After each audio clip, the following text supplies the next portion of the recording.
আসসালামু আলাইকুম। দেশ ও দেশের বাইরে সবাইকে আন্তরিক শুভেচ্ছা ও অভিনন্দন। আসলে আমাদের কাছে যারা সার্ভের জন্য প্রসেসিং এ দিয়েছিলেন, কিছু কিছু ফাইল উইথড্র হয়ে গেছে, কিছু ফাইল যারা জুলাইয়ে দিয়েছিলেন, জুলাইয়ে তাদের কিছু কিছু অ্যাপ্রুভ হয়েছে। তার মধ্যে 8টা অ্যাপ্রুভ হয়েছে গত মাসে, দ্যাটস মিন মার্চ মাসে।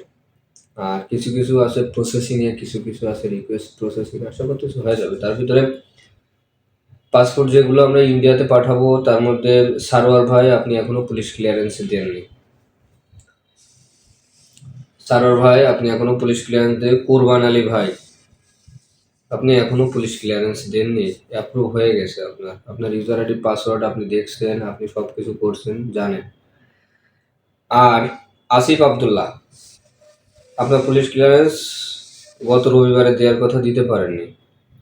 এই আর একটা মনির মোল্লা, আপনাদের যে বিষয়গুলো অবগতির জন্য বলতেছে, আপনারা পুলিশ ক্লিয়ারেন্স দেননি। বাকি পাসপোর্টগুলো অলরেডি আমরা সেন্ড করতে পারছি না, কারণ 8টা পাসপোর্ট আমরা একসাথে সেন্ড করব। তো আপনাদের জন্য আর একজনদের দেখা যাচ্ছে লেট হয়ে যাচ্ছে। আপনারা আসলে যখন দরকার ছিল না তখন আপনারা হয়তো বলতে পারবেন যে ভাই একবার তো পুলিশ ক্লিয়ারেন্স দিয়েছি, আর একবার কেন পুলিশ ক্লিয়ারেন্স? কারণ কি একটা বলি, একটা পুলিশ ক্লিয়ারেন্সের নির্দিষ্ট মেয়াদ থাকে 6 মাস, কিন্তু অ্যাজ পার ল অনুযায়ী সার্ভে অ্যাম্বাসিতে যখন জমা করবেন তা মিনিমাম 2 থেকে 3 মাস টাইম তার থাকতে হবে সেই হিসেবে।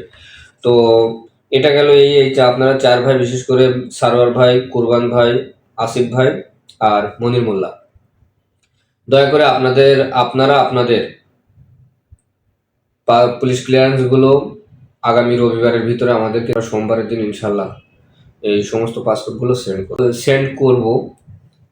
বাকিগুলো একসাথে আমরা সেন্ড করব, কারণ কি আপনাদের বাকিগুলো হয়ে যাওয়ার পরে, মানে আপনাদেরগুলো জমা হওয়ার পরে যেগুলো প্রসেসিংয়ে আছে সেগুলো আমাদের অ্যাপ্রুভ হবে, কারণ আমাদের প্রসেসিং অলরেডি 1 থেকে 1.5 মাস প্রসেসিংয়ে ফেলা আছে। কারণ এগুলো জমা না দেওয়ার পরে আমাদের কিন্তু বাকিগুলো জমা করবে না।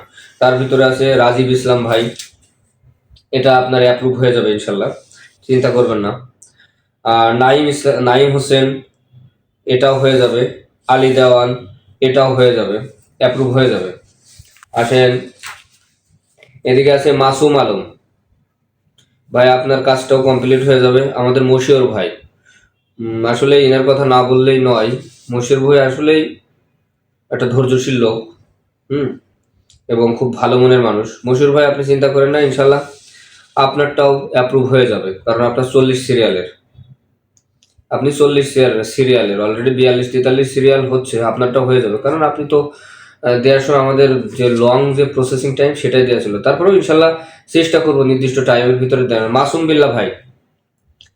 বিল্লাহ ভাই আমাদের সাপায়ের মাসুম ভাই, আপনারটাও আইডি পড়ে গেছে, আমরা এখনো পর্যন্ত অ্যাপ্রুভ করতে পারিনি ভাই। অ্যাপ্রুভ করতে একটু সময় লাগবে আপনারটা। 43 সিরিয়ালে আপনার, 35 সিরিয়ালে ইনশাল্লাহ আপনারটাও হয়ে যাবে। যেমন শাহ আলম ব্যাপারী, আরিফুল, এনাদেরকে রিকোয়েস্ট প্রসেসিং আছে, আশা করতেছি আপনাদেরগুলো হবে।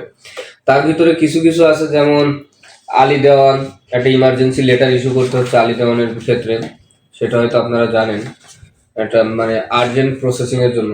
এই যে আর তার ওয়ার্ক পারমিট সহকারে, পুলিশ ক্লিয়ারেন্স সহকারে, এগুলো দিয়ে আমরা লাস্ট আমাদেরকে ইনফরমেশন যেগুলো দেওয়া হয়েছে সেই তথ্য অনুযায়ী আমরা এগুলো পাঠাবো আর কি। আশা করতে যে খুব তাড়াতাড়ির ভিতরে আপনাদের কাজগুলো সম্পূর্ণ হবে। তবে ভাই যারা পুলিশ ক্লিয়ারেন্স দেননি, আপনাদের অ্যাপ্রুভ হয়েছে। অনেক কথায় আপনারা অনেক রকম বলছেন, অনেক কথা বলছেন, আমরা শুনছি। কারণ সত্য কথা বলতে কি, কাজ যখন লেট হয় তখন আমাদের দায় থাকে, আর যখন হয়ে যায় তখন আপনাদের দায় থাকে না। তখন ভাই হচ্ছে, হবে, দিচ্ছি, কেমন সময় লাগছে এরকম। যাই হোক, ভুলভ্রান্তি হওয়া চলতি পথে ভুলভ্রান্তি হতেই পারে, ক্ষমা সুন্দর দৃষ্টিতে দেখবেন। ধন্যবাদ।